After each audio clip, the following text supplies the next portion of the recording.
Everyone, তো দেখো ready হয়ে নিয়েছি আর আজকের আউটফিটটা পুরো তোমাদের সাথে শেয়ার করে দিলাম। অ্যান্ড আজকে তো এক্সাম আছে, তো বান্ধবীদের সাথে দেখো বেরিয়ে পড়েছি। আর আজকে এক্সামটা কিন্তু আমাদের কলেজেই ছিল। তো আজকে সেকেন্ড এক্সাম ছিল, বাকি তিনটে অন্য কলেজে হবে। আর দেখো কলেজ মাঠে কিছু না কিছু হতেই থাকে। তো ফার্স্ট এক্সামে সবাই একসাথে বসেছিলাম, আর সেকেন্ড এক্সামে হয়তো বা আলাদা আলাদা রুমে বসতে হবে। আর দেখো কি সুন্দর পেন্টিং কিন্তু আমাদের কলেজে। আর দেখছিলাম কার কোন রুমে পড়েছে, সেটাই তো আলাদা আলাদা, কিছু করার নেই। আর এখন সবাই একসাথেই আছি, কিন্তু এক্সাম টাইমে সবাই আলাদা হয়ে যাবো। তো এক্সাম দিয়ে কিন্তু কমন রুমে এসেছি, কারণ এখানে ফ্রেন্ড ওয়েট করছিল, তো ওর কাছ থেকে বইটা নিলাম। তো আমরা এখানে দাঁড়িয়ে কি গল্প করছিলাম কি জানি। তো সবাই ভাবছিল যে কি করবে এখন, ক্যান্টিনে যাবে নাকি বাড়ি যাবে।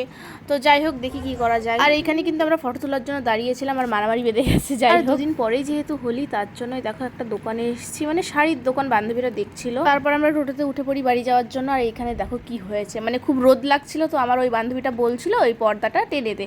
তো যেই নামিয়েছি ওখান থেকে সেই নোংরাগুলো উঠে ওর গায়েই গেছে, তাই হাসাহাসি করছিলাম। তো আজকের ভিডিওটা আমি এখানেই শেষ করছি, তো বাই বাই।